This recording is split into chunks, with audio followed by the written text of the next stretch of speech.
$129 on Ozempic. Shh.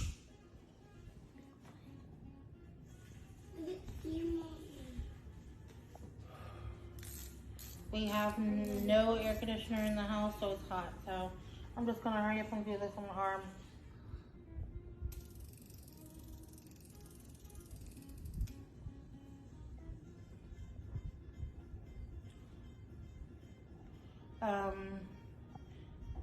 No, oh, I got dizzy one day, and basically because my ears are full of water or liquid or whatever, and I was sick for 2 weeks, so I kind of got dizzy and started to pass out on the bed yesterday, but that's the only side effect that I've had this week.